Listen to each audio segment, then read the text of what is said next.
22 अप्रैल 2025 को हुआ पहलगाम हमला। हम सभी को याद है कि 22 अप्रैल 2025 में हुआ क्या था, जिसमें हमारे पर्यटक मारे गए थे, 25 पर्यटकों की जान गई थी और एक वहीं का स्थानीय नागरिक मारा गया था। जिसमें ये पाकिस्तान की एक कूटनीति थी कि हाँ, हमारे देश में वो राजनीतिक तंत्र को इधर अस्त व्यस्त कर दे, लेकिन ऐसा कुछ नहीं हुआ, बल्कि पाकिस्तान की भी वाट लगी थी। ऑपरेशन सिंदूर लॉन्च किया गया था, उसके 6 ठिकानों को बर्बाद कर दिया गया था। हम सभी को पता है कि क्या हुआ था, कैसे हुआ था। अब हमें ये पता चला था कि हाँ, 3 टेररिस्ट ऐसे थे जो अभी खुले सांड की तरह घूम रहे थे, लेकिन अब ऐसा बिल्कुल भी नहीं है। सावन का महीना चल रहा है और ऑपरेशन महादेव के जरिए उन तीनों को मार दिया गया। भाई, किसी के यहाँ से गोली गई है, किसी के यहाँ से उड़ गया है, किसी के पेट में छेद हो गया है, तो किसी के कहाँ से ये कंधा उखड़ गया, पता नहीं कैसी मार मारी गई है। और पाकिस्तान वालों को थोड़ा शर्म करनी चाहिए कि भाई, एक तो तुम अटैक करवाते हो और तुम ही जो है अपने जो आतंकी हैं उनको अपने पास नहीं बुलाते और अपने हमारे इंडिया में ही मारे जाते हैं। थू है यार तुम्हारे ऊपर। चलो अब मैं बताता हूँ कि अभी तक हमारे इंडिया में कितने अटैक हो चुके हैं और इंडिया को सेफ रखने के लिए हमें क्या करना चाहिए। पहले मैं आपको बताता हूँ कि ये जो महादेव ऑपरेशन हुआ है, इसमें जो भी आतंकी थे उनके नाम क्या थे और वो कहाँ से बिलोंग करते थे, कौन सी ऐसी एजेंसी थी जिसने ये हमला करवाया था पहलगाम का, सब कुछ मैं आपको बाकायदे से बताता हूँ। देखो, हाशिम मूसा, सुलेमान शाह, फैजल जाट, ये 3 आतंकी ऐसे थे जिन्होंने पहलगाम का हमला किया था। इसमें सुलेमान शाह जो था ये उसका सरगना था, मतलब कमांडर था। इस पर 20 लाख की जो है रकम भी रखी गई थी कि ये अगर जो किसी को मिलता है इंडिया में तो वह हमें बताए, हम उसको 20 लाख रुपए देंगे। ये सरकार की तरफ से इनाम भी रखा गया था, बट अभी तक ऐसा कुछ मिला नहीं था। और उनकी फोटोज हमारी जो मीडिया है वो वायरल करती है, तो आप सभी लोगों को मैं ब्लर करके बैकग्राउंड में दिखा सकता हूँ। भाई, ऐसी मार मारी है ना उनको कि उनकी 7 पुश्ते याद करेंगे। हाशिम मूसा जो था वो अफगानिस्तान का था, सुलेमान शाह, फैजल जाट ये पाकिस्तान के थे। भाई, ऑर्गेनाइजर तुम्हारी तो ऐसी की तैसी। TRF द रेजिस्टेंट फोर्स जो कि लश्कर ताइबा का एक ग्रुप है, और ये लश्कर ताइबा जो है वो ये पाकिस्तानी जो है ना यार, ये जो आतंकी बनते हैं पाकिस्तान में, उन्हीं को सराहना देती है। ये लश्कर ताइबा का काम है। देखो, उसी में द रेजिस्टेंट फोर्ट है, उसने लिया था पहलगाम में जो हमला हुआ है उसका वो अपने सर लिया था कि हाँ, हमने ये हमला करवाया था। बाद में वो पलट गया था, बात अलग है। जब ऑपरेशन सिंदूर हुआ तब पलट गया भाई, उससे पहले पलट गया, लेकिन ऑपरेशन सिंदूर हमारे यहाँ की वीरांगनाओं ने करा था। आपको पता ही होगा कि कैसे मारा था, 6 ठिकाने ध्वस्त कर दिए थे। और आज ये पाकिस्तानी जो आतंकी थे वो भी ध्वस्त हो गए हैं। अभी तक पाकिस्तान की तरफ से या फिर अफगानिस्तान की तरफ से जितने भी आसपास के इलाके हैं, सभी ने इंडिया के ऊपर आजादी के बाद से लगभग 12,200 से 300 अटैक कर चुके हैं अभी इंडिया को, जिनमें से कुछ ऐसे जो है अटैक हैं वो हमें याद रहेंगे हमेशा। जैसे 26/11 का अटैक हो गया और मुंबई लोकल ट्रेन अटैक हो गया, पुलवामा का अटैक हो गया। भाई, कितने लोगों की जान लोगे आप सभी लोग। हमारी तरफ से तो कोई अटैक नहीं किया जाता, सिर्फ तुम ही ऐसा अटैक क्यों करते हो। चलो मैं आपको बाकायदे से ऐसे 8 से 10 अटैक बताता हूँ जो आपको खुद झकझोर के रख देंगे कि भाई, ऐसा है पाकिस्तान, ऐसे काम करवाता है। 1984 भारतीय दूतावास पर हमला। ये हमला अफगानिस्तान में हुआ था। जो हमारी एम्बेसी होती है ना, जो अलग अलग देश में होती है, वहां पर हुआ था ये हमला। ये अफगान के लोगों ने करा था और अफगानिस्तान, ये जान लो कि यहाँ पहले पाकिस्तान का ही एक हिस्सा था, बाद में वो अलग हुआ था, ठीक है। और उसी ने हमला करवाया था, पाकिस्तान ने हमला करवाया था अफगानिस्तान वालों के साथ में मिलकर, जिसमें 58 लोगों की मौत हुई थी। ये 1984 की बात है। 12 मार्च 1993 में मुंबई में सीरियल बम ब्लास्ट हुए थे, जिसमें 13 जगहों पर बम ब्लास्ट किए गए थे और उस बम ब्लास्ट में 257 लोगों की मौत हुई थी। 713 लोग से ज्यादा घायल हुए थे। इस जो हमले को ऑर्गेनाइज करा था वो पाकिस्तान की ISI एजेंसी ने करा था और दाऊद इब्राहिम KD कंपनी ने इस करा था, जो भी मतलब गुड बना के करा था। वैसे भी अकेले तो कर नहीं पाते हैं। और भाई, ये सबसे बड़ा हमला था इंडिया के ऊपर। 13 दिसंबर 2001 में हमारी खुद दिल्ली की सांसद पे हमला किया गया था, जिसमें 9 कर्मचारी और 5 आतंकी मारे गए थे। भाई, इसको लश्कर ताइबा और जैसे मोहम्मद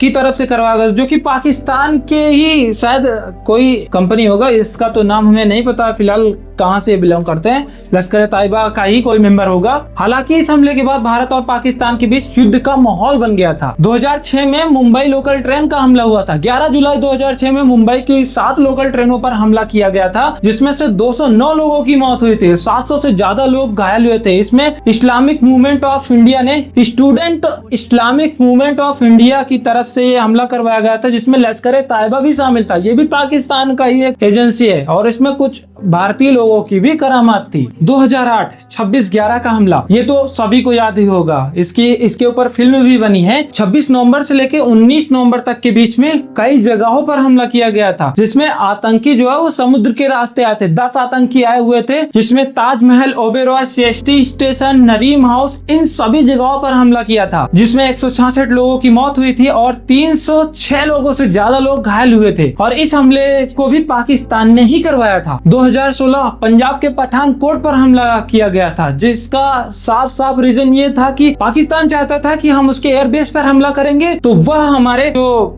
युद्ध की नीति है या फिर हमारे जो सैनिक है उनका मनोबल तोड़ देगा कि हाँ, हमने तुम्हारे एयरबेस में हमला कर दिया है तो तुम कहीं पर भी सेफ नहीं हो। इतनी जगह तो वो हमला कर ही चुके थे पहले से ही, तो अब एयरबेस पे हमला करेंगे, मतलब जहां आप रहते हो वहीं पे हमला कर देंगे तो अब भाई हमारा मनोबल एकदम से टूट जाएगा, ऐसा वो चाहते थे। लेकिन ऐसा कुछ हुआ नहीं। 2019 का पुलवामा अटैक कौन भूल सकता है। 14 फरवरी 2019, जिस दिन वैलेंटाइन डे वगैरह मनाया जाता है, उसी दिन मनाया जाता है पुलवामा हमला, जिसमें हमारे 40 से ज्यादा जवान शहीद हुए थे। और ये तुच्छ करतूत पाकिस्तानियों ने करी थी। लश्कर तैयबा, इसी को लश्कर तैयबा ने कहा था कि हाँ, इसको भी हमने करवाया था। भाई खुद अगला बंदा आगे से कह देता है कि हमने करवाया। जब पाकिस्तान ने ऐसा बोला कि हमने हमला खुद करवाया, तब इंडिया वाले शांत कहाँ रहने वाले थे। भाई एडवांस टेक्नोलॉजी आई और उसके बाद भारत ने पाकिस्तान के बालाकोट पर हमला कर दिया, जिसमें काफी लोगों की जान गए थे। उसके पाकिस्तानी जो सैनिक थे वो तो डर के मारे भाग रहे थे। जम्मू कश्मीर में पहलगाम में बस टूरिस्ट पर हमला किया गया था। 9 जून 2024 में जम्मू कश्मीर में आतंकवादियों द्वारा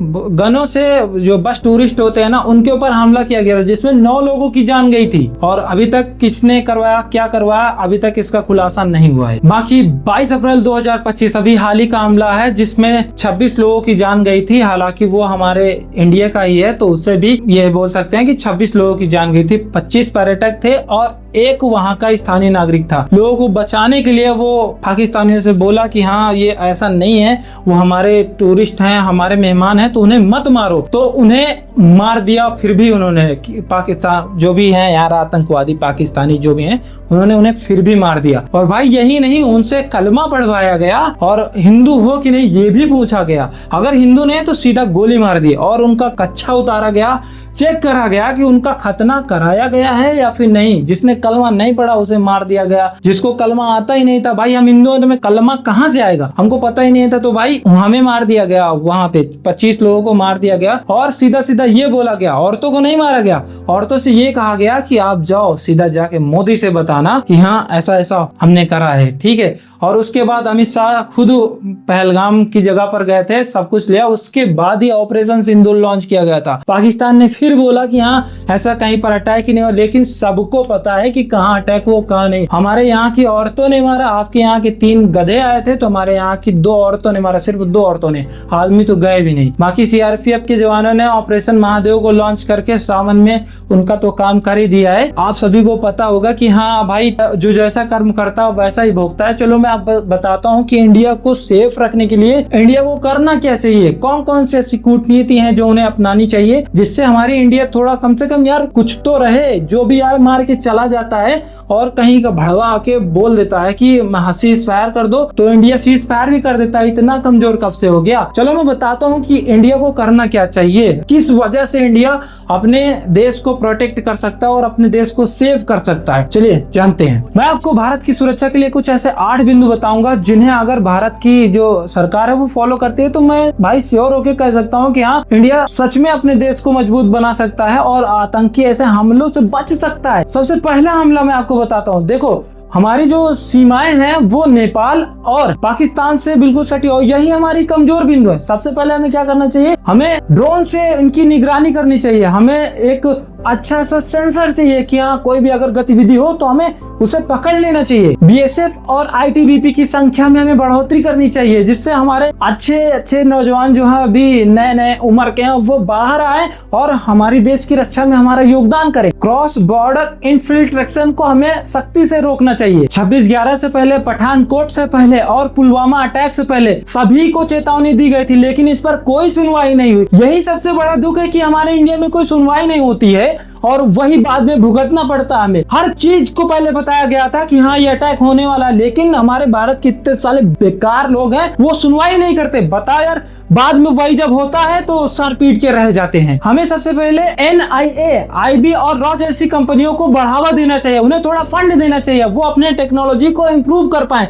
और यही बाहर के देश कर रहे हैं, वो जाके आज सुरक्षित है। वहां पर तो ज्यादा अटैक नहीं होते जितना हमारे इंडिया में होते रहते हैं। एक तो खुद यहीं के लोग यहाँ से मिले हुए हैं यार, इसी वजह से अटैक होते हैं। और हमें सूचना लीक के लिए राजनीतिक फायरवॉल की आवश्यकता है। फायरवॉल क्या करता है, वो सूचना को लीक नहीं होने देता, वो IP एड्रेस ट्रैक करके उसे ब्लिंक कर देता है, मतलब जैसे मतलब एरर बना देता है। वहां पे मैसेज एरर का सिंबल दे देता है कि हाँ ये मैसेज डिलीट हो चुका, ऑटोमेटिक डिलीट हो जाता है। ऐसा सिस्टम हमारे पास होना ही चाहिए, हमारी न्यूज तभी लीक होने से बच सकती है। ऐसे जो आतंकी हैं वो डार्क वेब का यूज करते हैं, टेलीग्राम का यूज करते हैं, व्हाट्सएप का यूज करते हैं और वहां से सूचना प्राप्त करते हैं। भाई हमें इन्हें रोकना होगा और तभी हमारा देश बच सकता है। सबसे खतरनाक है हमारी social media, YouTube, Facebook, Instagram और टेलीग्राम। भाई इसमें AI मॉडरेटरिंग एक सिस्टम बनाना होगा, जिसमें कि वह जैसे ही फेक या फर्जी चीजें दिखाई दे उन्हें तुरंत खत्म कर दे वहीं पर ही। तभी हम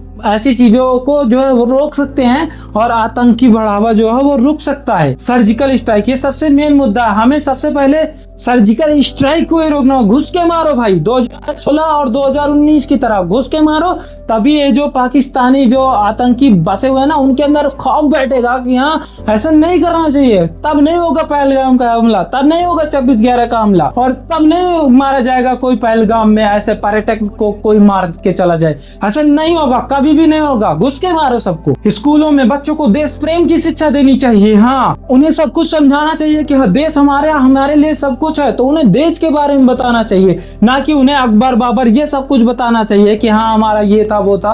सारे के सारे जो है वो सिस्टम हमारे इस पढ़ाई पर ही बेस्ड है। अगर बच्चा सब कुछ अच्छे से समझेगा तो वो फ्यूचर में कुछ अच्छा कर भी सकेगा। और यही होता है कि हाँ बच्चे को अगर कुछ नहीं मिलता है और वो अगर किसी चीज की जिद करता है और उसके पास पैसे नहीं होते हैं, और तभी आतंकी आते हैं और लाभ उठा ले जाते हैं। वही लोग फोर्स करते हैं, पैसे देते हैं और बच्चों से ऐसे काम करवा लेते हैं और उन्हें एक आतंकवादी बना देते हैं। एक देश प्रेम करने वाला बच्चा कल को आतंकवादी बन जाता है। कैसे? वो सब हमारी सरकार की कुछ गलतियां हैं जो कि उन्हें सुधारना चाहिए। भारत को समझना होगा, भारत को आतंकवादियों पर सख्ती से पेश आना होगा। आज भी कुछ आतंकवादी ऐसे हैं जो AC में आराम से सोते हैं, काट डालो वहां पर उनको, लेकिन AC कभी मत दो। मैं सच कह रहा हूं, अभी अब अगर जो आप जाओगे किसी भी आतंकवादी से मिले, उसको AC में सुलाया जाता है। ऐसा नहीं होना चाहिए। क्यों AC में? क्यों यहाँ पर आए हो मार के सबको आप सोने आए हो AC में? नहीं,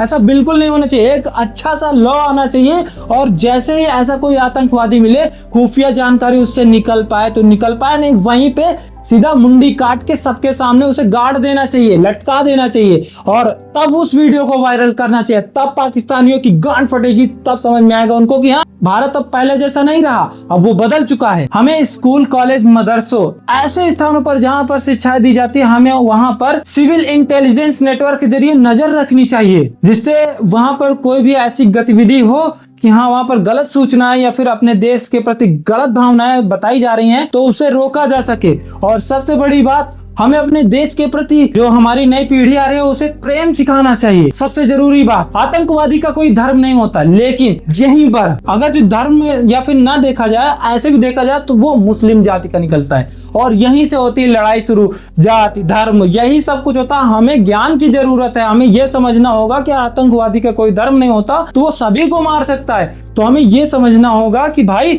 आतंकवादियों को बढ़ावा नहीं मिलना चाहिए, हमें आपस में नहीं लड़ना चाहिए। हिंदू मुस्लिम सब एक है, हमें साथ में रहना है और साथ में देश की रक्षा करनी है। बम बंदूक से देश नहीं बचते, बौद्धिक नीतियाँ, जागरूक इंसान और अच्छी एजेंसियां, इन यही सब मिलके देश को बेहतर बनाते हैं। तो मैं आप सभी से आशा करता हूं कि आपको इस वीडियो के थ्रू कुछ तो पता चला ही होगा कि हमारे देश को क्या करना चाहिए, क्या नहीं करना चाहिए। बाकी आपको वीडियो पसंद आया हो तो वीडियो को लाइक करना, और इसमें कुछ छूट गया हो, कोई गलती हो गई हो तो मुझे क्षमा करना। मिलता हूँ अगले वीडियो में, तब तक के लिए बाय।